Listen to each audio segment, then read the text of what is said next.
Hello दोस्तों, आपका अपना यूट्यूब चैनल 10th बोर्ड में फिर से आप लोग का स्वागत है। बहुत इम्पोर्टेंट फार्मूला है। फार्मूला से ही क्वेश्चन पूछे जाते हैं और ये फार्मूला आप लोग याद रखिएगा। इस फार्मूला से आपको बहुत हेल्प होगा। अगर इस चैनल पर न्यू है, चैनल को सब्सक्राइब करें और अच्छा लगे वीडियो को तो लाइक करें और शेयर करें कि ज़्यादा से ज़्यादा लोग जुड़ सकें। कक्षा 10th गणित सभी सूत्र। पहला है यूक्लिड विभाजन प्रमेय का, यानी एक हम लोग कहते हैं भाज्य। भाज्य बराबर होता है भाजक गुने भागफल और जोड़ शेषफल। इसको कहते हैं भाज्य। ये बी हो गया भाजक, क्यू हो गया भागफल और आर हो गया शेषफल। यहाँ से आपका एक क्वेश्चन बनेगा। भाज्य दे देगा, भाजक दे देगा, भागफल दे देगा, शेषफल पूछ देगा। शेषफल दिया रहेगा, भागफल दिया रहेगा, भाज्य दिया रहेगा, भाजक पूछ देगा। मतलब चारों में से तीन वो चीज़ दिया रहेगा, एक पूछेगा। अगला फार्मूला है पहली संख्या गुने दूसरी संख्या बराबर एलसीएम गुने एचसीएफ। यहाँ से भी एक क्वेश्चन आता है, इसलिए आप लोग अच्छे से याद रखिएगा। यहाँ एक क्वेश्चन और बनता है, क्या होगा? पहली संख्या दूसरी संख्या गुना कर देगा, सीधा लिखेगा क्या? दो संख्याओं का गुणनफल। यहाँ पर पहली दूसरी नहीं देगा, लिखा रहेगा दो संख्याओं का गुणनफल बराबर होता है लसअ गुने मसअ। शून्यकों का योग दिया है अल्फा प्लस बीटा बराबर माइनस बी बाय ए। शून्यकों का गुणनफल अल्फा इंटू बीटा बराबर सी बाय ए। यहाँ से सीधा आपको क्वेश्चन बनेगा, इसलिए फार्मूला को आप बहुत अच्छे से याद रखिएगा। सीधाचार सूत्र है। यहाँ पे द्विघात समीकरण का फार्मूला है। विभक्तर या विवेचक भी बोलते हैं, दो तरह से फार्मूला आता है क्वेश्चन में। विभक्तर दे देगा या विवेचक दे देगा, तो दोनों को हम डी से सूचित करते हैं। बी स्क्वायर माइनस 4ac, मतलब इतना का मान क्या हो गया? डी। ठीक, आगे फार्मूला यहाँ से आता है, एग्जाम में क्वेश्चन आता है इसी फार्मूला बेसिस पे। विवेचक का मान 0 के बराबर हो, यानी बी स्क्वायर माइनस 4ac बराबर हो जाए 0, तो दोनों समान हल होंगे। सीधा क्वेश्चन आता है एग्जाम में। अगर विवेचक का मान 0 से बड़ा हो तो अलग अलग हल होंगे। अगर विवेचक का मान 0 से छोटा हो जाए तो कोई हल नहीं होगा। समझ गए? यानी वास्तविक और समान हल होंगे, और वास्तविक और अलग अलग हल होंगे, और कोई वास्तविक हल नहीं होंगे। ऐसे भी हम लोग कह सकते हैं। अगर विवेचक का मान 0 के बराबर है तो वास्तविक और समान हल होंगे। अगर विवेचक का मान 0 से बड़ा है तो वास्तविक और अलग अलग हल होंगे, और विवेचक का मान 0 से छोटा है तो वास्तविक मतलब कोई हल नहीं होगा। यहाँ से फार्मूला सीधा बनता है, इसलिए आप लोग याद रखिएगा। अगला एपी का फार्मूला है सार्वंतर, यानी डी से सूचित करते हैं। सार्वंतर कैसे निकलता है? अगला पद में से पिछला पद घटाना है, मतलब दूसरा पद में से क्या करना है? पहला पद को घटाना है। एपी मतलब सार्वंतर निकल जाएगा। यहाँ पर फॉर्मूला दिया हो, यहाँ से भी एक क्वेश्चन बनता है, इसलिए याद रखिएगा। अंतिम पद या एनवा पद, एनवा पद को ही हम लोग कहते हैं अंतिम पद। यहाँ फार्मूला दिया हुआ, एल भी बोल सकते हैं या एन बोलते हैं अंतिम पद को, या एनवा पद निकालना हो तो फार्मूला क्या होता है? एन बराबर A plus N minus 1 into D. N पदों का योग, ये योग का फार्मूला है। एस एन बराबर एन बटा 2 बड़ी कोष्ठ 2a plus N minus 1 into D बड़ी कोष्ठ 1। या हम सीधा ये भी लिख सकते हैं, एस एन बराबर हो जाएगा एन बटा 2 बड़ी कोष्ठ ए प्लस एल। एल मतलब क्या होता है? एनवा पद। ये फार्मूला सीधा मान जगह एल लिख सकते हैं। तो ये तीनों फार्मूला में से जो है पूछता है एग्जाम, इसको केवल प्रैक्टिस करना है, डेली व डेली देखना है।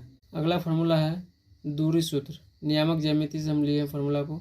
एक नंबरिया मुझे 10 क्वेश्चन आता है, इसीलिए आप लोग अच्छे से याद रखिएगा। इस चैप्टर से नियामक ज्यामिति से 10 क्वेश्चन, मतलब हर एक चैप्टर से 10-10 क्वेश्चन आता है, लेकिन इससे फिक्स क्वेश्चन आपको रहेगा 10 क्वेश्चन। दूरी सूत्र, ये तो आपको रामबाण है, इसलिए आपको याद रखेगा। यानी पी क्यू कुछ भी मान सकते हैं, ए बी पी क्यू। तो दूरी बराबर हो जाएगा root under x2 minus x1 का whole square plus y2 minus y1 का होल स्क्वायर। इसलिए अब दूरी सूत्र को अच्छे से याद रखिएगा। यहाँ से सीधा 1 नंबर का बनेगा। दूसरा है विभाजन सूत्र, यहाँ से भी बनेगा m1 x2 plus m2 x1 बटा m1 प्लस m2, या m1 y2 plus n2 y1 बटा m1 प्लस n2। देखिए किसी किसी किताब में क्या किया है, कोई किताब में m और n माना है, कोई किताब में क्या माना है? m1 m2। मतलब सबका अपना अपना अलग तरीका है। कुछ भी रहे उसने, मतलब m रहे n रहे, यहाँ m मानेगा तो यहाँ n मानेगा, यहाँ m1 माना तो यहाँ m2 माना है। सब में जो है अलग अलग रहता है, इसीलिए आप लोग अच्छे से याद रखिएगा फॉर्मूला को। आगे देखिए, मध्य बिंदु का सूत्र दिया हुआ, यहाँ से भी क्वेश्चन आपको जरूर मिलेगा। एक क्वेश्चन x1 + x2 बटा 2 y1 + y2 बटा में 2, यानी ये x का मान होगा, ये y का मान निकलेगा। अगला है त्रिभुज का क्षेत्रफल। यहाँ से एक क्वेश्चन फिक्स है, बनेगा आपको, या 2 नंबरिया में बने या 5 नंबरिया में बने या ऑब्जेक्टिव में 1 नंबरिया में बने, मतलब सभी में क्वेश्चन रहता है। यहाँ से त्रिभुज का क्षेत्रफल 1/2 बड़ी कोष्ठ चालू है, x1 × y2 - y3 plus x2 y3 - y1 plus x3 y1 - y2, कोष्ठ बंद, बड़ी कोष्ठ बंद। यहाँ से क्वेश्चन 1 नंबर फिक्स है, इसीलिए आप लोग अच्छे से याद रखिएगा। अगला है संरेखता की स्थिति में, अगर संरेखीय स्थिति में हो जाए, मतलब क्वेश्चन जो है अगर पूछेगा संरेखता में, तो क्षेत्रफल क्या हो जाए, 0 होता है। क्षेत्रफल क्या होता है त्रिभुज का, 0 हो जाता है, इसीलिए आप लोग याद रखिएगा। जब संरेखता की बात करेगा तो त्रिभुज का क्षेत्रफल पूछ दे तो सीधा आंसर हो जाएगा 0। अगला फार्मूला है त्रिकोणमितीय अनुपात। यहाँ से भी क्वेश्चन बनता है सीधा एग्जाम में, इसलिए आप लोग फार्मूला को बहुत अच्छे से याद करिएगा। ये वीडियो को जो है ज़्यादा से ज़्यादा शेयर कीजिएगा। साइन थीटा बराबर क्या होता है, लंब बटा में कर्ण, ये फार्मूला याद रखिएगा। कॉस थीटा बराबर होता है आधार बटा में कर्ण। टेन थीटा बराबर होता है लंब बटा में आधार। कॉट थीटा बराबर होता है आधार बटा में लंब। सेक थीटा बराबर होता है कर्ण बटा में आधार। कोसेक थीटा बराबर होता है कर्ण बटा में लंब। यहाँ से फार्मूला 6 को बनता है, इसलिए आपको अच्छे से याद रखिएगा। देखिए एक चीज़ और बताते हैं, साइन थीटा बराबर लंब बटा में कर्ण, तो साइन थीटा कोसेक थीटा का उल्टा होता है, तो लंब बटा में कर्ण, तो उल्टा दीजिएगा कर्ण बटा में लंब, यानी साइन का उल्टा कोसेक। दूसरा देखिए, कॉस का उल्टा होता है सेक। कॉस थीटा बराबर क्या होता है, आधार बटा में कर्ण। सेक थीटा बराबर यहाँ पर क्या होता है, सेक थीटा बराबर क्या होता है, कर्ण बटा में आधार, यहाँ पलट जाता है, इसीलिए कॉस का उल्टा सेक। मतलब ये कॉस से याद रखिएगा तो सेक का याद हो जाएगा, साइन याद रखिएगा तो कोसेक याद हो जाएगा। टेन का उल्टा होता है कॉट। टेन थीटा का उल्टा क्या होता है, कॉट थीटा, यानी लंब बटा में आधार, यहाँ पलट जाता है आधार बटा में लंब, इसलिए आप लोग अच्छे से याद रखिएगा। साइन का उल्टा होता है कोसेक, कॉस का उल्टा होता है सेक, और टेन का उल्टा होता है कॉट। मतलब 3 फार्मूला से 6 फार्मूला आपको याद हो जाएगा। आगे देखिए त्रिकोणमिति का ही फार्मूला है, sine square theta plus cos square theta बराबर 1 होता है। यहाँ से एक क्वेश्चन बनता है, इसलिए आप लोग याद रखिए। इतना का टोटल का मान कितना होता है, 1 होता है। थीटा की जगह क्या कीजिएगा, थीटा की जगह कुछ भी हो सकता है, 45 डिग्री, यहाँ भी 45 डिग्री होगा, दोनों जगह सेम होगा। अगर 30 डिग्री यहाँ भी है तो यहाँ भी 30 डिग्री होगा, बराबर 1 प्लस टेन स्क्वायर थीटा और क्या होता है, sec square theta. 1 plus cot square theta और क्या होता है, कोसेक स्क्वायर थीटा। यहाँ से देखिए साइन थीटा और क्या होता है, 1 बटा में कोसेक थीटा।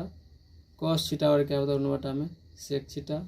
अभी बताएं कि साइन उल्टा होता है कोसेक का और कॉस उल्टा होता है सेक। टेन थीटा और 1 बटा में कॉट थीटा।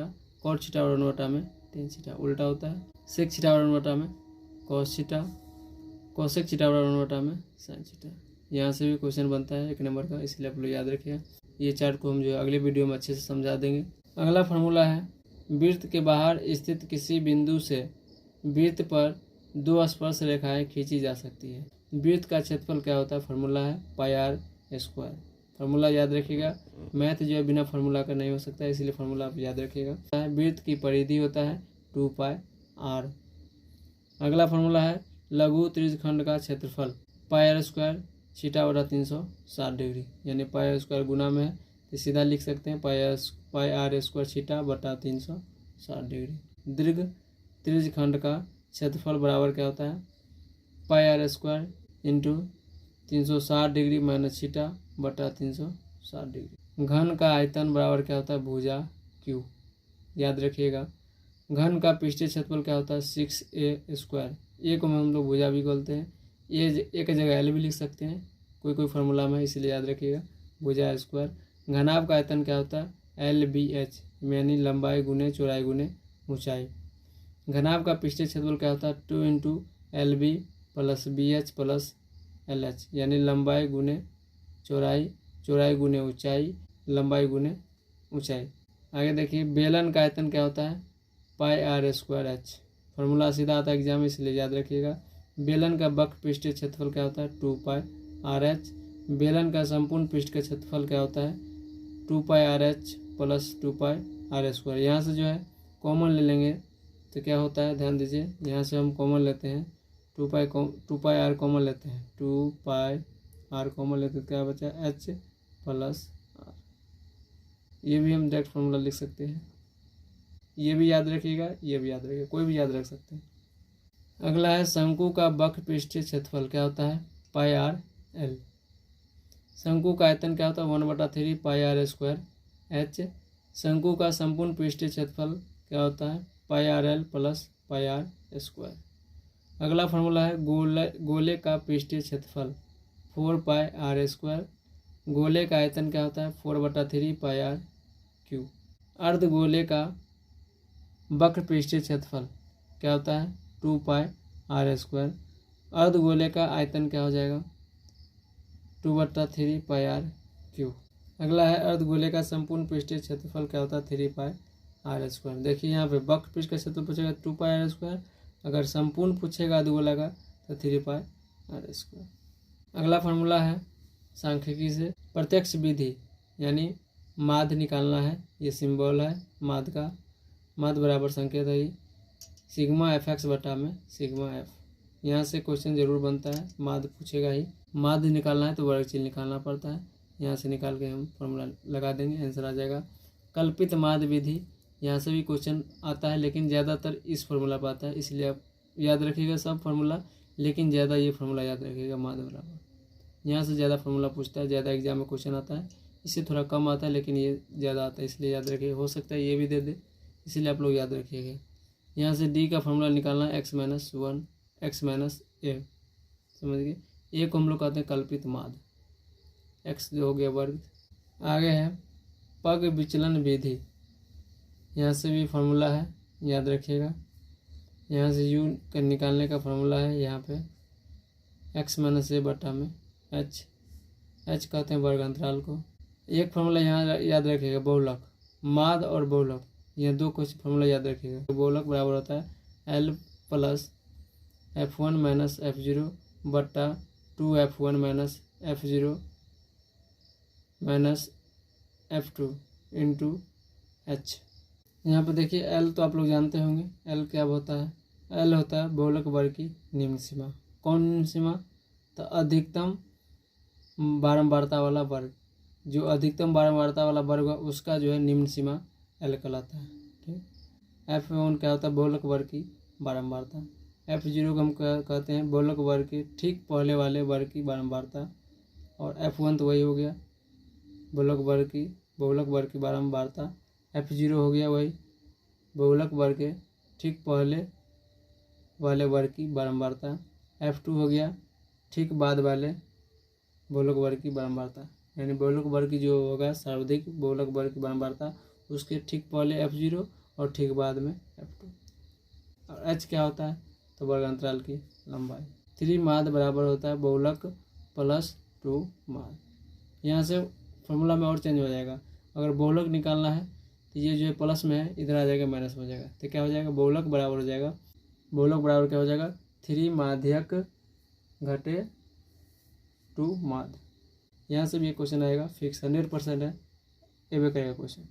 आगे देखिए यहाँ पर चार्ट दिया हुआ है, अगर आपको अच्छे से दिख रहा है तो एक बार पढ़ लेंगे अच्छे से, नहीं तो अगली वीडियो में इसको चार्ट को हम बहुत अच्छे से डिटेल से समझाएंगे। तो यहाँ से क्वेश्चन 100% आता है, त्रिकोणमिति में सबसे ज़्यादा इसी टेबल से आता है, इसलिए इस टेबल को याद करना बहुत ज़रूरी है। इस टेबल से 99% समझिए, इसी टेबल से फार्मूला क्वेश्चन आता है, सीधा फार्मूला।